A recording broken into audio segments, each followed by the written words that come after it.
Hello, good morning. BSc part third bio student. Last time हमने organometallic compounds में lithium, magnesium, tin की preparation, properties और structure determination के बारे में पढ़ा था। लेकिन आज हम टिन की स्ट्रक्चर के बारे में पढ़ेंगे। टिन ऑर्गेनोमेटेलिक कंपाउंड है, वो मैंने बताया था लास्ट टाइम कि दो प्रकार के होते हैं। एक तो सिंपल ऑर्गेनोमेटेलिक कंपाउंड यानी SN+2 ऑर्गेनोमेटेलिक कंपाउंड्स और दूसरे हैं वो SN+4 टिन ऑर्गेनोमेटेलिक कंपाउंड्स जो सिंपल भी हैं और मिक्स्ड ऑर्गेनोमेटेलिक कंपाउंड्स भी हैं। टिन ऑर्गेनोमेटेलिक कंपाउंड है वो के मॉलिक्यूल है वो एसोसिएट अवस्था में उपस्थित होते हैं, यानी संघनित होकर के ये पॉलीमेरिक संरचना युक्त संरचना दर्शाते हैं, यानी बहुलकीय संरचना होती है इनकी।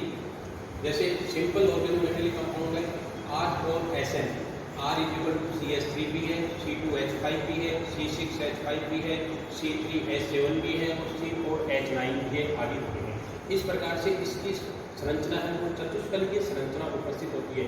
इसके सभी मॉलिक्यूल संघनित होकर के एक चतुष्फलकीय संरचना का निर्माण करते हैं, जिसे associate molecule of tin organometallic compounds यानी R4SN का होल N ये संघनित अवस्था में होकर के पॉलीमेरिक संरचना का निर्माण करते हैं। लेकिन मिक्स्ड ऑर्गेनोमेटेलिक कंपाउंड्स इसमें दो प्रकार की संरचनाएं होती है।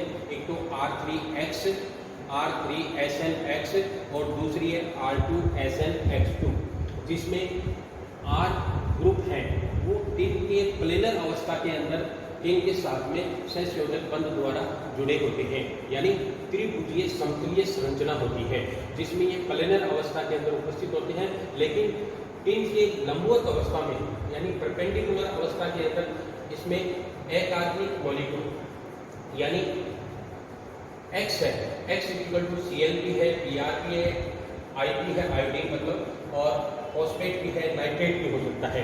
तो इस प्रकार से ये एक लंबवत अवस्था में ब्रिज संरचना के रूप में दो टिन परमाणु के मध्य उपस्थित होते हैं, जिसमें एक तो इसमें स्थायी बॉन्डिंग होती है और दूसरी इसमें अस्थायी बॉन्डिंग होती है, यानी एक आदमी मॉलिक्यूल के साथ में दूसरा टिन परमाणु है वो अस्थायी बंध बनाता है। इस प्रकार से ये प्लेनर अवस्था के अंदर एल्किल समूह जुड़ करके एक बहुलकीय संरचना का निर्माण करते हैं, जिसका सूत्र R3SNX का होल N होता है। यानी लिखा है इसमें तीन जो एल्किल ग्रुप है वो प्लेनर स्टेज में होते हैं। दूसरी संरचना के अंदर इनमें R2SNX2 इसमें दो टिन परमाणु के मध्य दो ब्रिज बॉन्ड बनते हैं, यानी दो सेतु बंध का निर्माण होता है जो दूसरे टिन परमाणु के साथ में अस्थायी रूप से जुड़े होते हैं।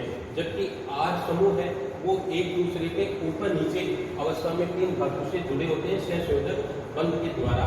और इस प्रकार से डायग्राम में दिखाया गया है SN के एक ऊपर की साइड में एल्किल समूह तो दूसरा नीचे की साइड में, और इसमें जो सेतु बंध है वो समतलीय अवस्था में होता है, यानी X दोनों X मॉलिक्यूल एक SN परमाणु के साथ में स्थायी बंध द्वारा तो दूसरे SN परमाणु के द्वारा अस्थायी सहसंयोजक बंध द्वारा जुड़े होते हैं। इस प्रकार से ये R2SNX2 की और N की संरचना निम्न प्रकार से होती है। इसमें एक विशेष प्रकार का चेन फॉर्मिंग संरचना भी उपस्थित होती है, जिसमें C6H5SN का होल 6, तो इसमें ये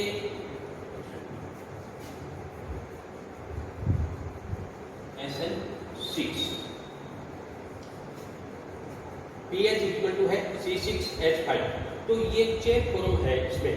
तो इसमें SN परमाणु को एक कुर्सीनुमा संरचना के रूप में जुड़े होते हैं आपस में, जिस प्रकार से मैंने ये डायग्राम में दिखाया है। इसमें ये SN कई बार ये एग्जाम में क्वेश्चन भी इसकी स्ट्रक्चर को पूछा गया है, जिसमें R समूह है वो एल्किल समूह को एक दूसरे के अपोजिट साइड में जुड़े होते हैं, जबकि बीच वाले चार जो SN है वो एक दूसरे के ऊपर नीचे की साइड में जुड़ करके इस संरचना का निर्माण करते हैं, यानी चेयर फॉर्म का निर्माण करते हैं।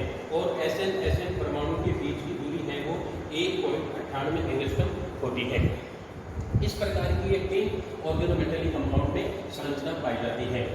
अब तीन ऑर्गेनोमेटेलिक कंपाउंड की क्या यूजेज होते हैं, यानी इसका ऑर्गेनोमेटेलिक कंपाउंड का औद्योगिक क्षेत्र पर भी और अन्य वायु क्षेत्र के अंदर भी इसका उपयोग किया जाता है। जैसे नंबर 1, ओलेफिन बहुलकीय के निर्माण में टेट्राएथिल टीन का उपयोग किया जाता है। जैसे फॉर एग्जांपल R4SN TiCl4 को काम में लिया जाता है। इसी प्रकार से एथिलीन से पॉलीइथिलीन प्राप्त करने के लिए बहुलकीय विधि द्वारा टेट्राक्लोरो या टेट्राब्यूटिल टिन को कैटेलिस्ट के रूप में काम में लेते हैं। डाइविनाइल टिन ऑक्साइड को कीटाणुनाशक के रूप में भी काम में लिया जाता है। इसी प्रकार से समुद्री जल को दुर्गंध से मुक्त करने के लिए ऑर्गेनोमेटेलिक कंपाउंड को काम में लेते हैं। पॉलीविनाइल टिन क्लोराइड को स्थायीकरण के रूप में प्रयोग में लिया जाता है, जिसके द्वारा रबड़ का निर्माण किया जाता है, जिसे कैटेलिस्ट के रूप में काम में लेते हैं। खेतों में कीट यानी एग्रीकल्चर में कीटनाशक के रूप में भी इस ऑर्गेनोमेटेलिक कंपाउंड को काम में लिया जाता है। इस प्रकार तीन धातु का अनेक क्षेत्र के अंदर यानी एग्रीकल्चर, मेडिसिन, इनमें काम में लिया जाता है। नेक्स्ट है overall importance of organometallic compounds, यानी सभी कार्बधात्विक यौगिक का भिन्न भिन्न क्षेत्र के अंदर उपयोग किया जाता है। नंबर 1 है इन मेडिसिन यानी हेल्थ डिपार्टमेंट में, और दूसरा है बायोलॉजिकल एंड एग्रीकल्चर साइंस में, और तीसरा है इन फिजिकल साइंस में, और चौथा है इन इंडस्ट्रियल साइंस के अंदर यानी औद्योगिक क्षेत्र के अंदर। तो इन मेडिसिन के अंदर कार्बधात्विक यौगिकों को निम्न रूप से काम में लिया जाता है, यानी मर्करी और आर्सेनिक को मेडिसिन के निर्माण में काम में लेते हैं इनके ऑर्गेनोमेटेलिक कंपाउंड को। जैसे फॉर एग्जांपल मर्क्यूरोक्रोम है, मर्क्यूरोक्रोम को घाव, फुंसी आदि के रूप के लिए काम में लिया जाता है। जैसे पहले लाल दवा को काम में लिया जाता है, उसी अकॉर्डिंग इससे मर्क्यूरोक्रोम को भी इन घाव और फुंसी के ट्रीटमेंट के लिए काम में लेते हैं। मर्क्यूरी हाइड्रीन ये किडनी की पारगम्यता क्षमता को बढ़ाता है, यानी जिसके किडनी की प्रॉब्लम होती है, यानी यूरिन सही ढंग से पास नहीं होता, तो उसके लिए मर्क्यूरी हाइड्रेट मेडिसिन को काम में लेते हैं, जिससे ये किडनी की पारगम्यता क्षमता यानी संकुचन को बढ़ाने के काम में लिया जाता है, जिससे किडनी है वो सही फंक्शन से काम करती है। आर्सेफिनामिन ये सिफिलिस बीमारी और हृदय निंद्राणु रोग यानी कुंभकर्ण की नींद सोने वाले को ये आर्सेफिनामिन ऑर्गेनोमेटेलिक कंपाउंड मेडिसिन दी जाती है, जिससे इसमें अधिक नींद का आना कम हो जाता है। नेक्स्ट है biological and agriculture science, C2H5HgCl। इस मर्क्यूरी ऑर्गेनोमेटेलिक कंपाउंड्स और